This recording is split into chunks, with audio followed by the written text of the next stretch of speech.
الرجيم بسم الله الرحمن الرحيم إن الله وملائكته يصلون على النبي يا أيها الذين آمنوا صلوا عليه وسلموا تسليما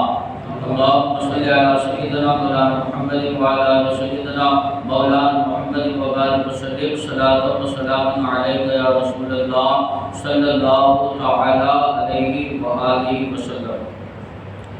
آپ حضرات نے کل تیمم کے تعلق سے مسائل سماعت فرمائی، مزید اور مسائل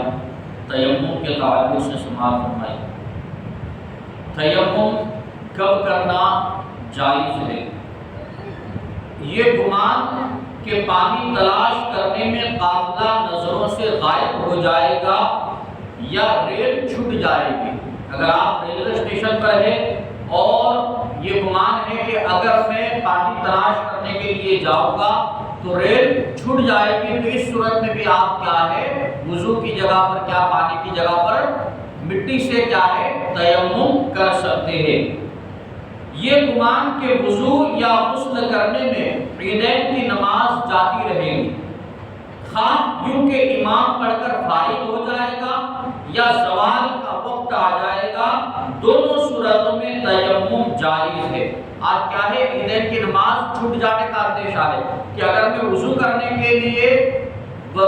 پانی سے وضو کروں گا تو کیا ہے عید کی نماز فوت ہو جائے گی، یا تو امام نماز سے فارغ ہو جائے گا اور اس کے بعد فوراً کیا ہے زوال کا وقت آ جائے گا، تو کیا ہے اگر چھوٹنے کا اندیشہ ہو تو اس وقت کیا ہے تیمم کر کے آپ عید کی نماز پڑھ سکتے ہیں۔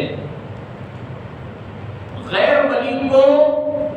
نماز جنازہ فوت ہو جانے کا خوف ہو تو تیمم جائز ہے، ولی کو نہیں، کہ اس کا انتظار لوگ کریں گے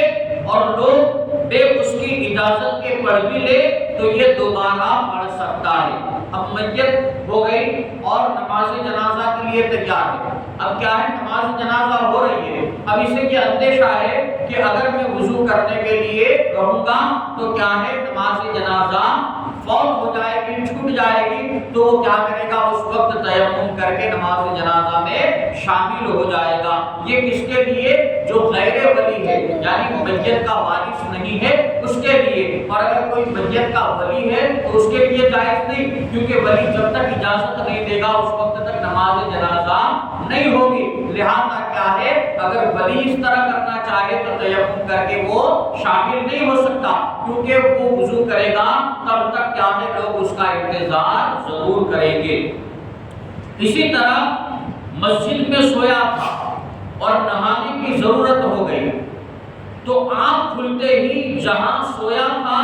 وہی فوراً تیمم کر کے نکل آئے، تاخیر حرام ہے۔ یہ مسئلہ عموماً کیا ہے رمضان المبارک کے مہینے میں جو اعتکاف میں بیٹھتے ہیں ان کو درپیش آتا ہے، اور بھی لوگوں کو پیش آتا ہوگا کہ مسجد میں سو جاتے ہیں تو کیا ہے اگر احتلام ہو گیا، ناپاکی ہو گئی تو فوراً کیا ہے وہ اسی جگہ پر تیمم کرے گا، اور تیمم کے بعد کیا ہے مسجد سے نکلے گا۔ اگر کیا ہے تیمم کیے بغیر مسجد سے نکلا تو یہ تاخیر ہوئی، اور تاخیر کرنا کیا ہے حرام ہے۔ لہذا اگر اس طرح کوئی مسئلہ پیش آئے تو فوراً مسجد میں کیا ہے وہ تیمم کر کے ہی باہر نکلے۔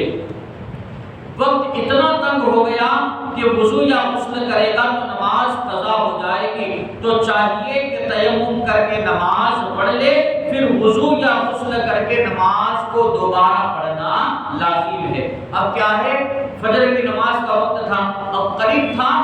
کہ نماز فوت ہو جائے، اب اس نے یہ گمان کیا کہ اگر میں وضو کرنے کے لیے رکوں گا، وضو کروں گا میں تو کیا ہے میری نماز قضا ہو جائے گی، تو لہذا وہ کیا کرے گا جلدی جلدی تیمم کرے گا اور تیمم کر کے نماز پڑھ لے گا وقت سے پہلے، پھر کیا ہے دوبارہ جب وقت اس کا نکل جائے تو اس کے بعد کیا ہے اس کے لیے نماز کو دوبارہ پڑھنا لازم ہے، وضو کر کے نماز کو دوہرا لے گا، البتہ وقت نکلنے سے پہلے اس کے لیے تیمم کر کے نماز کو پڑھ لینا جائز ہے۔ اب تیمم کا طریقہ کیا سماعت فرمائیے کہ تیمم کا طریقہ کیا ہے؟ تیمم کا طریقہ یہ ہے کہ دونوں ہاتھ کی انگلیاں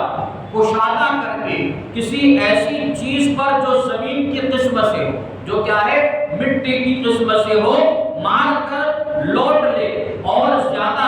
گرد لگ جائے تو جھاڑ دے اور اس سے سارے منہ کا